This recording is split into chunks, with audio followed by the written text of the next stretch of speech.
Hello, everyone, and welcome to Lore Watch, a roundtable free from discussion about lore and your favorite media.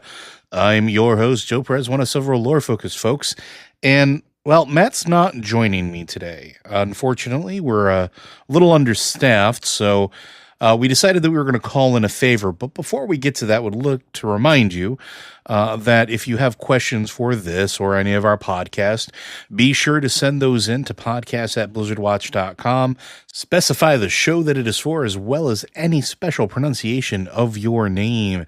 You can also hit us up on Discord, where we have two channels set aside: the Q and Podcast Questions channel, which is open to everybody, as well as the Patron Q and Podcast Questions channel, where we tend to look there first as a way of saying thank you to our Patreon subscribers for helping us keep the lights on. If you are a Patreon subscriber, you can also send those questions or show ideas to us on Patreon, and Liz will, in fact, make sure that they get to us. Trust me, I have asked her repeatedly. But without further ado, I hope you enjoy this special edition of Lore Watch. Hello, Lore Watch fans. My name is Annabelle, and I'm filling in this week for our regular hosts, Joe and Matt. This week, we will finally give you what we all know you have long wanted from us, even though you have been perhaps a bit too shy to ask, much like Joe and Matt were too shy to undertake this project. At least, that's what I interpreted from their refusal of my suggestion. Anyway, tonight we're going back to our roots. After all, what is more crucial to lore than reading? We hope you enjoy. Or maybe I should say I hope you enjoy, because nobody else wants their name on this. A steamy romance novel. As Nani glided up, the grizzled warrior gave her a hard stare. "I suppose you're here to collect the reward for killing those murlocs." Her eyes wandered down to the glowing broadsword at his side. "That depends on what the reward is, Marcus." She twirled her hair playfully, pretending not to notice how he shifted uncomfortably in her presence. "I may not want it." Marcus stepped toward her, bristling with a mixture of fear and anger. "The reward is not negotiable." He paused for a moment while gathering his nerve, and pressed himself against her diminutive form. Their lips met hotly, melting her frost armor spell in a torrent of sweltering vapor. "So, is there another step to this quest?" she teased, her eyes glittering with excitement. This goes on for several hundred more pages without advancing the plot. A steamy romance novel. Forbidden love. Atusa crept silently through the massive underground tunnel, nervously looking over her shoulder in anticipation of the fast-moving tram. "Where is he?" she muttered angrily, stopping suddenly as something moved behind her. Her eyes narrowed dangerously as her dagger slid from its sheath. A husky voice echoed in the hollow chamber. "I thought rogues liked to be behind their target." She spun quickly, driving her blade into the shield of impenetrable force. "And I thought paladins were supposed to be chaste," she replied with a confident smirk. Leaning forward, she counted out loud until the invisible bubble dissipated with an audible pop. 12 seconds. I know you have abilities that last longer than that." Bony fingers worked effortlessly beneath his armor, unlatching his breastplate and exposing him to the cold air. "Don't worry, my sweet Marcus. That's not a finishing move tonight. I am just getting started." He wrapped his arms around what remained of her waist, forcing an excited giggle as he nibbled at her neck vertebra. The rest of the book has several sections that are apparently worn out from repeated readings. A steamy romance novel. Northern Exposure. The tiny gnome peered over the railing into the secluded Dalaran courtyard. "The view from the balcony is amazing. You have to come see." Armor leg plates creaked as Marcus walked over, taking in a deep breath as he absently scratched his scruffy chin.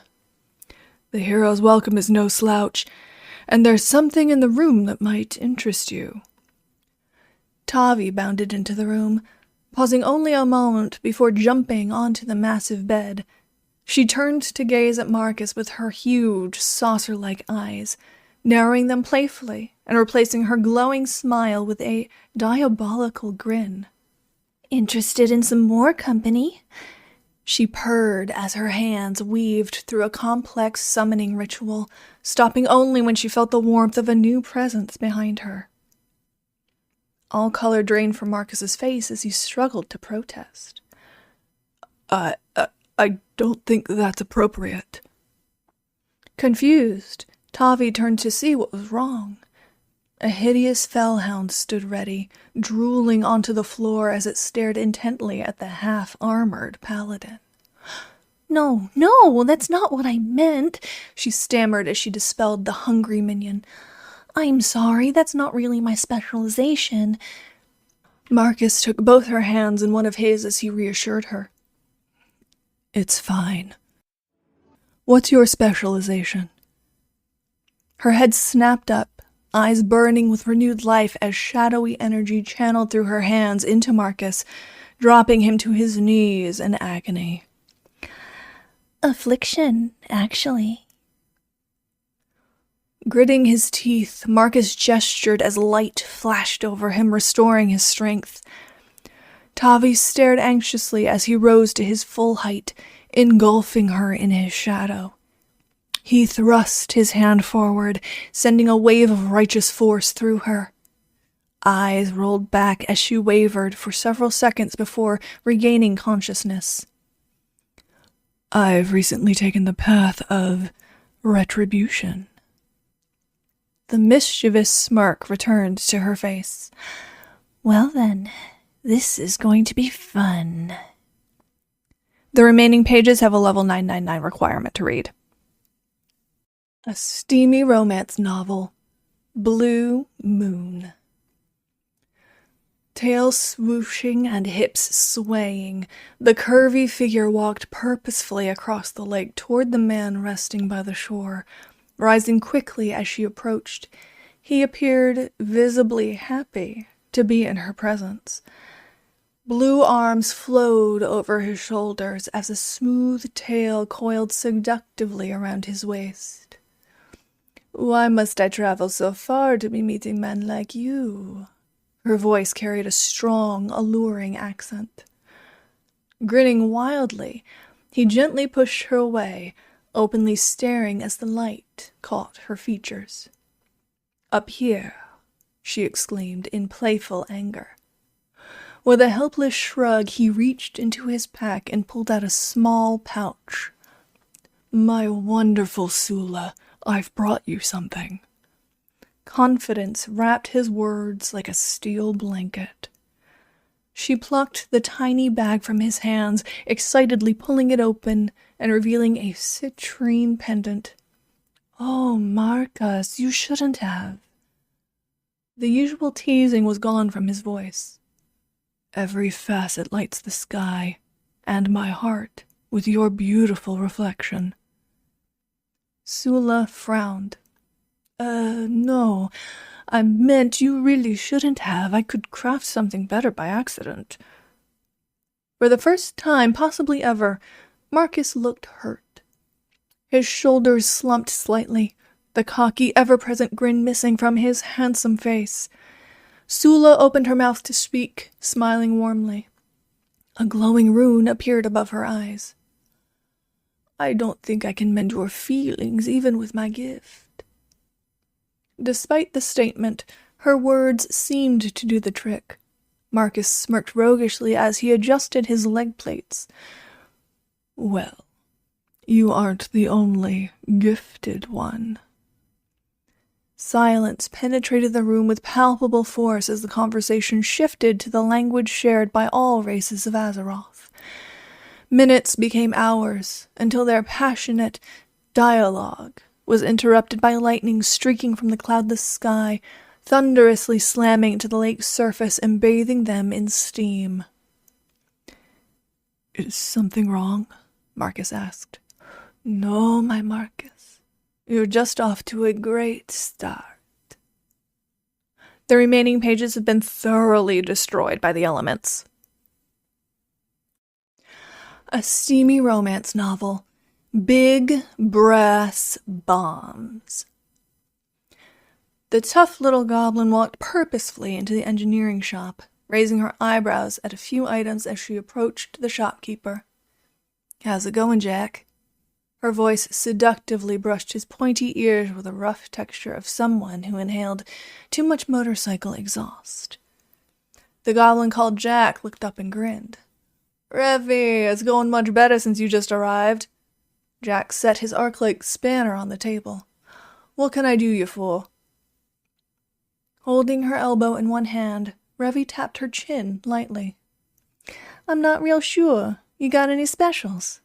"Are you kidding? I've got the best deals anywhere," Jack replied enthusiastically. "Just got these in this morning, all sorts of colors. Small red rockets, got some in blue and green, too." Revy's disappointed look was not missed by the expert shopkeeper, and he quickly upped the ante. There was a loud thud as Jack dropped something on the table. "I call it the big one," he said. "It's goblin only, very difficult to find." "Nice, very nice," Revy said, sounding unconvinced. Her eyes wandered a bit. "Okay, fine. I can see you're a goblin of superb taste." Jack looked around conspiratorially before carefully laying out a new item, buckling the table with an ominous creak. "It's called—" Jack paused for dramatic effect. "The bigger one." Revy's eyes widened in surprise. Is it real?" Feeling the advantage, Jack allowed himself to relax a bit.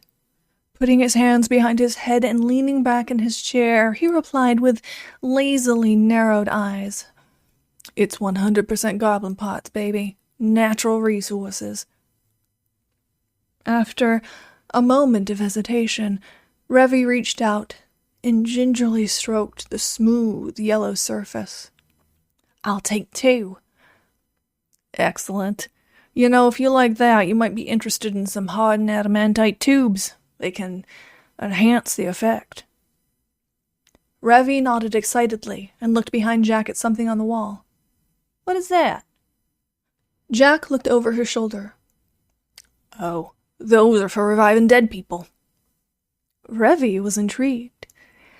"Can they be used on someone when they're still alive?" Never wanting to miss a sale, Jack responded without missing a beat. "Oh, sure. Tell you what, you get all this stuff, I'll throw in a pair of Mayhem projection goggles for half price." Revy pulled out a sack of coins that made Jack drool. "Why not? Motorcycle sales have been good this year." As Jack quickly tallied the total, he asked, "This must be a serious raid or something." Revy shrugged. "Nah, I got a blind date with a guy named Marcus tonight." Jack nodded. "What about that guy from the motor club you was dating?" The leather-clad goblin scooped up her bag with one arm and held up an outstretched hand. "He never put a ring on it. Girl's gotta have her priorities." Jack smiled and shook his head as he watched her walk out of the shop. The remaining pages require a secret goblin decoder ring to read. A steamy romance novel. Hot and misty. Marcus galloped on his warhorse toward the remote building, bringing an almost imperceptible flush to one of the curvier guards as he passed. He dismounted and handed his reins to the ever-present stablemaster, placing one hand on her shoulder before speaking. "Kama, have you considered our last conversation?" Marcus asked, furrowing his eyebrows in mock seriousness. Kama rolled her eyes, her Pandaren markings exaggerating the movement. "I doubt my life mate would think much of it." Marcus let out a bellowing laugh. looking over his shoulder as he walked away. I'd still like to meet her one day. The tavern in the mists was unusually crowded, and he pushed his way through the crowd until he stood in the shadows of a dark corner. An exotic voice purred his name. Marcus, it is good to see you again. Marcus smiled and squinted as his eyes adjusted to the absence of light. Madame Goya, the pleasure is all mine. She tipped a polite bow. Marcus felt a sudden warmth as he was reminded of why the term bouncy was often used to describe the Pandaren. He bowed in kind, catching Madame Goya's hand and kissing it gently, never shifting his gaze from the hulking bodyguard standing behind her, a single scar between his watchful eyes. So, Marcus, can I interest you in something special? I'm afraid the usual cannot be offered today. Marcus did not miss her emphasis on the usual, nor the deep regret that laced her words. Their eyes met once again, and she squeezed his hand before letting go. If that is your will, may I see what you have to offer? There are several magnificent pieces of armor, a tiny companion, and even an exotic mount, Madame Goya answered, her typical playfulness quickly returning. She paused and held a hand to her chin, feigning thoughtfulness. But my most valuable treasures are located upstairs. Marcus's eyebrows lifted comically, and his eyes widened before his expression settled into gleeful acceptance. Until we meet again, then. Her eyes fluttered, and Marcus found himself walking up the stairs of the strange tavern. Waiting in the room at the top were two beings of such beauty that he nearly stumbled on the final step. One had long flowing hair the color of the sunwell itself, and the other kept her ebon hair cropped short. After several long moments of wordless, lust-filled glances, a realization struck him. He was looking into the face of the enemy. He unsheathed his mighty sword, bathing the blood elves in its pulsating glow. The elf with the radiant hair spoke first. Goodness, it looks like someone is ready for battle. She placed her hand on the tip of his sword, lowering it with gentle pressure as she crossed in front of him, always keeping her head cocked in his direction. Do you believe in love at first sight, or should I walk by again? Marcus leaned in close, carelessly pressing the hardened steel against her. He whispered something quietly in her ear and pulled away, eagerly searching her face for a reaction. No, I won't do that. But my sister will, the blonde giggled.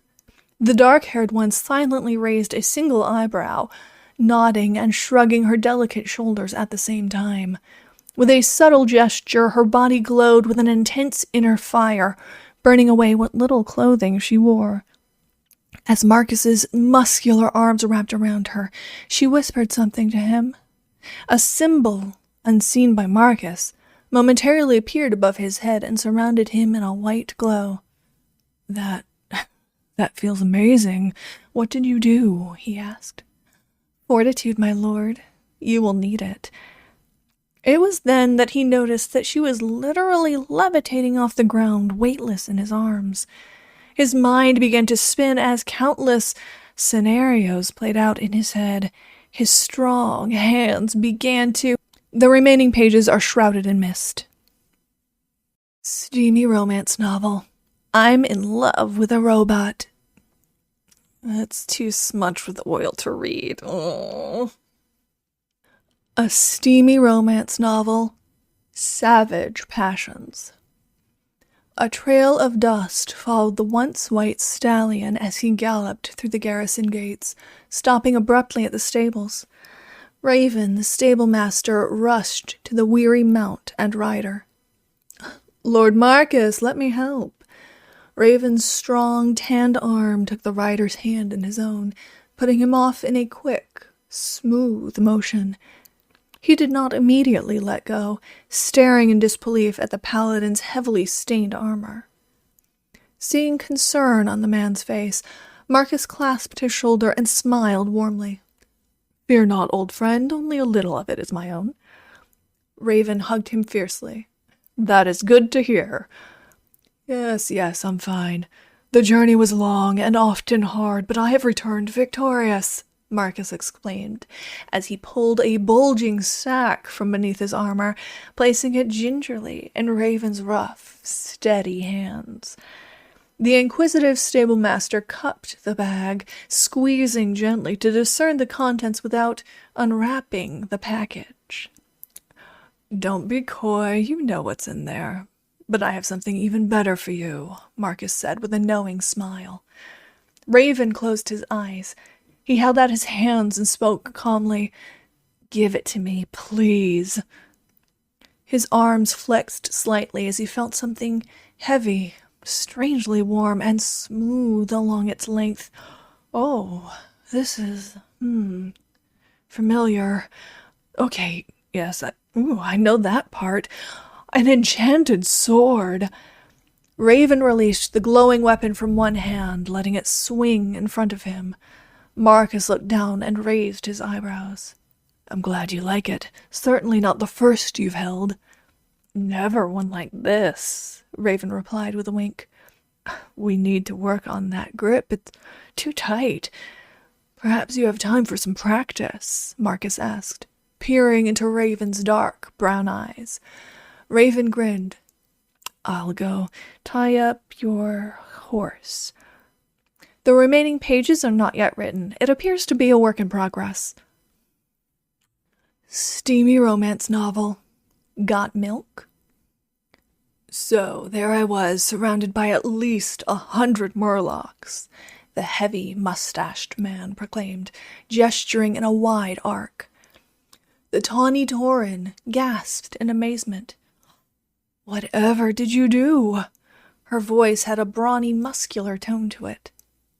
"The only thing I could do, my lovely." Marcus patted the sword resting on his thigh. "I brought them to justice." "Oh, with just a dagger. You're so brave."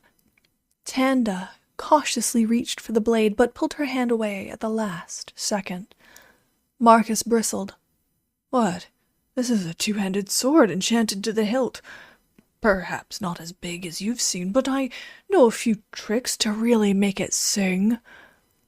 Tanda smiled demurely, fluttering her enormous eyelashes. She picked up one piece of cheese and held it close to Marcus's lips. "Try this. It's homemade." The handsome paladin stammered, "No, I'm lactose intolerant." Tanda placed the cheese back in the bowl. "Oh, are you sure? Does that mean you can't tolerate me?" The buxom Tauren stepped forward, pressing herself against Marcus. The substantial height difference placed his face squarely in her chest. Unable to see, he flailed in protest, finally finding purchase on her firm backside.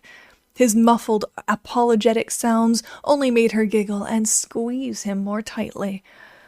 Just as his other hand found her tail, the light dimmed as an imposing figure moved into the doorway. "What the—" Tanda exclaimed, "Bax, no!" Marcus pulled his head away and gasped for air, looking at the angry Tauren with wide eyes. "It's not what it looks like." Bax charged, ramming into Marcus while uttering his challenge. "You mess with a bull, you get the horns." Marcus reeled and caught himself, digging his heel into the dirt. Seizing a horn in each hand, he held the Tauren's head down, fighting against his tremendous strength. Bax forced his head up, grunting and spitting in anger, only to have it repeatedly pushed down. They locked eyes for a moment, and with a final heave of explosive force, Bax wrenched himself free. The powerful Tauren swung his arms out wide, as if to crush Marcus in a mighty hug. "Blades of light!" proclaimed the paladin. A huge, pulsating sword thrust up from the ground between the two combatants, tearing through armor and clothing, searing the thick chest hair of Marcus, and cutting a fine line into the Tauren's muscular chest. Before they could move again, Tanda raised her hoofed leg into the air and brought it down with a warlike force. The man and bull wobbled, clearly stunned. "Stop it, both of you!" Marcus regained his composure and looked at Tanda, and then to Bax. Fur was ruffled, and the bare parts of their leathery skin glistened with sweat. As they all stared one another down, the ridiculously good-looking Marcus spoke. "Well, since we're mostly undressed already..." The story goes on, but your good taste prevents you from reading it. A steamy romance novel of elven bondage. The weight of his fist crashed into the side of the ogre's face with a meaty thunk. The bulbous goon teetered for a moment like a marionette cut loose from its strings before falling into a heap atop his unconscious sibling. The Direct-Tooth brothers may have been feared throughout the land, but the courage of Sir Crispin Greymane had won the day once again. The brave hero had no time to pause and admire his handiwork, not when the Lady Moonshade remained shackled to the wall. Greymane strode to her side, each step as graceful as a ram of Dunmorrow. "You are unhurt, my lady. I trust these brutes did not cause you harm." She breathed a relieved sigh as he broke away the bonds that held wrists and ankles. "Your swift arrival saw to that, noble champion," she answered. The night elf's glowing eyes beamed upon him like stars on a cloudless night. "The greatest suffering was enduring the ogre's lecherous glances. My leather armor was damaged during my capture, and several pieces seemed to have fallen away." She made a half-hearted attempt to cover the bareness of her taut midriff. "Of course, a knight performing his duty would not notice such a quandary," he assured her, taking her hand and lightly massaging her bruised wrist as she rose to her feet. Standing her full height, Lady Moonshade was at least 3 heads taller than her savior, if not more. She puzzled at him for a moment. "Forgive me, good sir, but I cannot discern if you are the shortest human I have ever met, or the tallest dwarf." His white teeth flashed through the thickness of his beard like snow-caps on a mountain ridge. "I like to think I'm the best of both, good lady." He gestured toward the doorway. "A spacious carriage awaits to convey you back home. I assure you my driver will not disturb us, as I personally see to your recovery. I will do my best to ensure the ride is to your liking." A playful smile danced about her lips. "I hope I can rely upon your driver's discretion. I fear the rest of my fragile armor might fall away at any moment." The ruggedly handsome knight bowed and flashed a confident wink. "Why, my dear, I'm positively counting on it." "Oh, Sir Greymane!" she swooned, falling into his arms. He guided her toward the waiting coach, stepping over the unconscious ogres on the floor. The story continues for many more chapters laden with vehicle metaphors. A steamy romance novel, Nightborn of the Living Dead. She accepted the chalice of wine with a bat of her long eyelashes. "I really shouldn't, Lord Gravesbane. My mother would never approve." "Nonsense, my dear Alonia," the nobleman answered. "You are 10,000 years old. I'm sure your mother would forgive you for indulging just this once." She giggled. "It's not the wine, my lord. Rather, it's the notion of a Nightborn spending her evening in the company of someone so charming," he offered. "I was going to say decrepit." "My morals are not quite that far gone, I assure you," he replied, his good eye drifting up and down the length of her flowing gown. "I am sure your mother would find me most endearing." "Oh, would I?" asked a sharp voice. Crispin Gravesbane turned to see another Nightborn framed within the doorway. Although her attire was less inviting than her daughter's, her face and body were a mirror of Alonia's own. He approached and bowed, hastily kicking aside the kneecap that clattered to the floor. "I am Lord Crispin Gravesbane, at your service. Do I have the honor of meeting Lady Marina?" "You do," she answered coldly, casting a harsh glance toward Alonia. "I fear you are toying with me, good lady," he smiled, careful to hold his jaw in place. "Surely you must be Alonia's sister, not her mother." A faint blush flashed across Lady Marina's cheeks. "You flatter me, my lord." Her voice softened. "It has been centuries since anyone has mistaken us for siblings." "Nonsense," he insisted, taking her hand and guiding her toward the couch. He sat down between the two indigo-skinned elves. "Perhaps after we share a bit of wine, we'll find out what else you and your daughter have in common." "Oh, Lord Gravesbane!" Marina swooned. She took Alonia's hand, sharing a furtive smile with her daughter. "Perhaps it's time we introduced you to the true secrets of the Shaldori." Subsequent pages seem to have been scribbled over in Nightborn profanities. A steamy romance novel, Waves of Desire. Lord Gravesbane stared out through the porthole, watching the waves rise and fall in time with the aching that tormented him inside. How long had she kept him waiting here in the cabin of his luxury schooner? He felt the keen edge of his desire growing more insistent, spurring his impatience. At last, the cabin door swung open. She paused in the doorway, torchlight playing about the hem of her low-cut silken gown as the shadows danced upon her pale Sindori skin. "Am I late, my lord?" she asked, chewing on the fullness of her lower lip. He found himself speechless as his jaw dropped to the floor.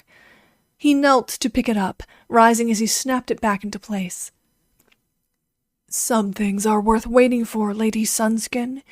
He held out his hand, beckoning her closer. For a moment, a look of uncertainty crossed the highborn's brow. Her shallow breaths hung heavy with hesitation and longing. She brushed her fingertips across the cold, pallid skin of his cheek. "I hope your desiccation doesn't hinder your enthusiasm, Lord Gravesbane."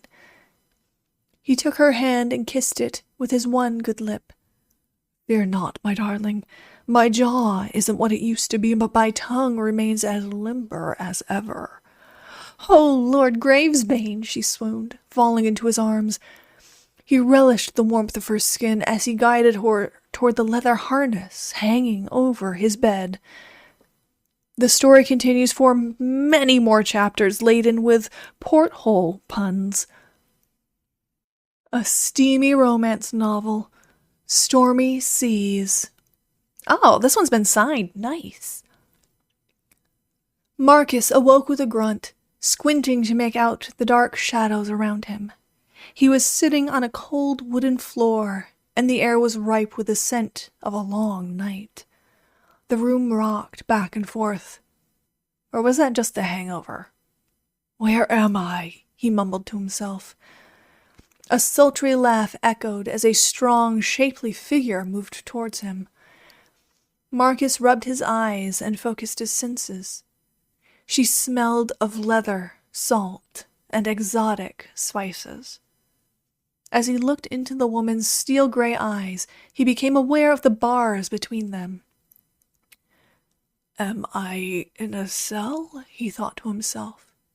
"Is this one of Madame Goya's rooms?" He mused further.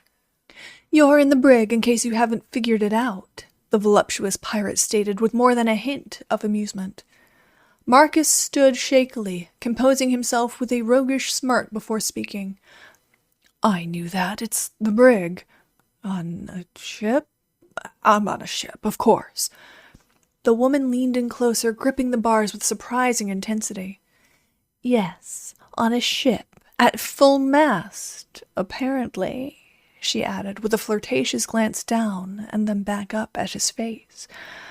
Marcus grinned in response, bowing close enough to whisper through the bars.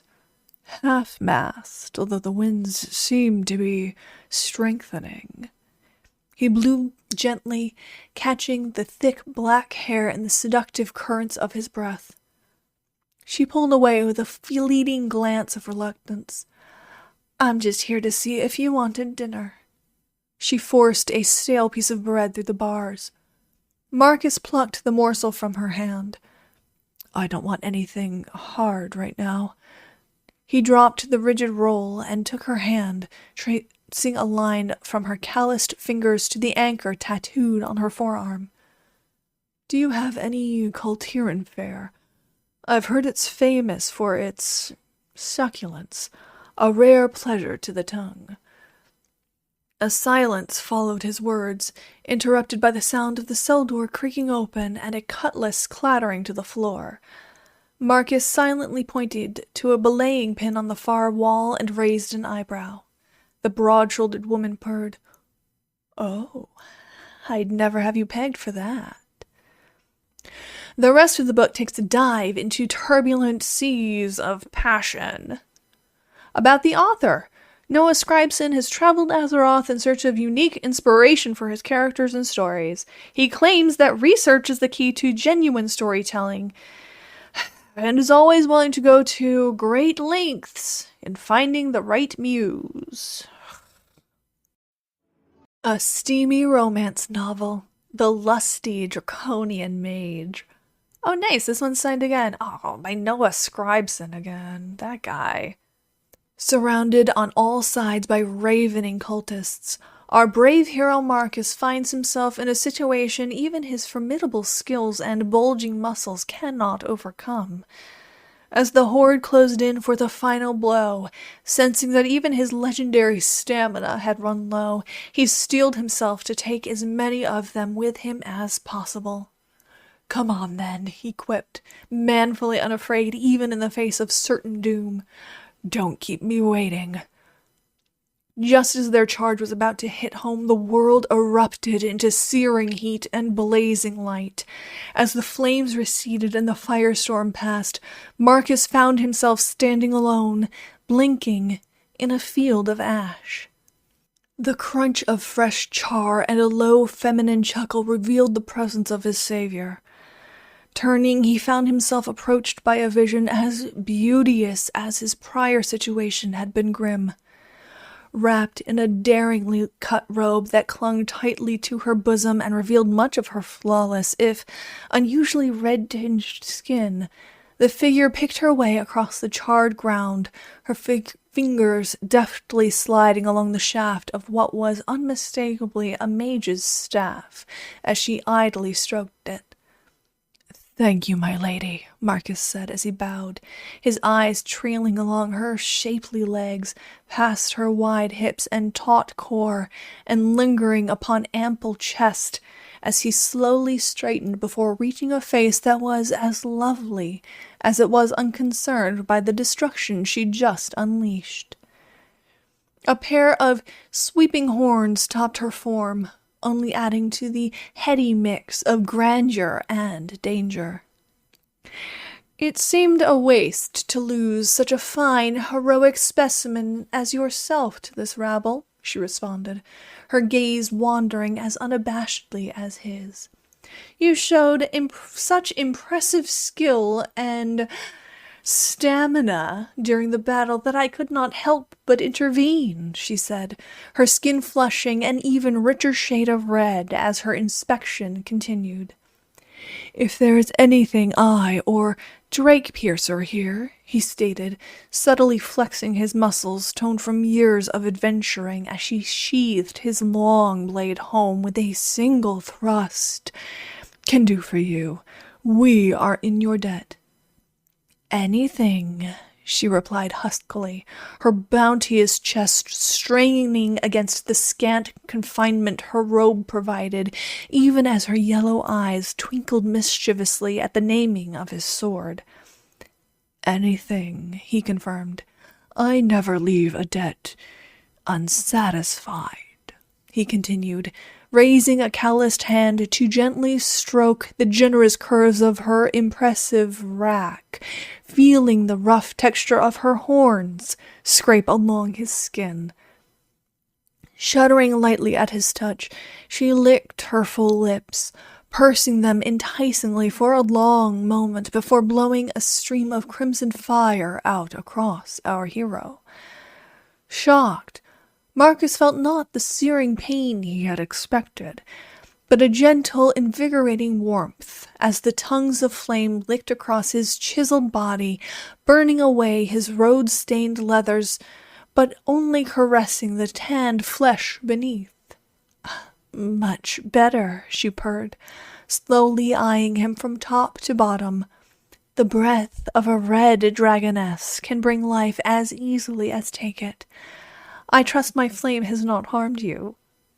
"On the contrary," Marcus replied as her hot breath played teasingly across his skin. "I feel positively engorged with life." Stepping forward, she pressed her heaving frame against the knight, grabbing his newly bared sword by the hilt appreciatively. "Let's see about your weapon earning its name, then, hero." The book quickly abandons even the flimsy excuse for a plot it had maintained up to this point. About the author. Noah Scribeson has traveled Azeroth in search of unique inspiration for his characters and stories. He claims that research is the key to genuine storytelling and is always willing to go to great lengths in finding the right muse. We hope you have enjoyed this very serious reading of the most important lore that has ever graced the face of Azeroth. We'll take this opportunity to remind you that if you are one of our patrons at Tier 2 or higher, your podcast access always comes a day early. Or 2 is the Blizzard Watch podcast. Anyway, we hope you enjoyed, and we hope that you will be back again next week anyway. Friends, I hope you enjoyed that, or I'm sorry, whichever is more appropriate to your reaction. I assure you next week we'll be back with more of the regularly scheduled program. However, please do thank Anna for helping us out here on this wonderful special edition. Again, friends, I do want to remind you that Blizzard Watch is made possible due to the generous contributions at patreon.com/BlizzardWatch. Your continued support means that this podcast site and community is able to thrive and grow. Blizzard Watch supporters enjoy exclusive benefits like early access to the podcast, a better chance at having your question answered on our podcast of the queue, and an ads-free site experience. And again, folks, we'll see you next week. I hope.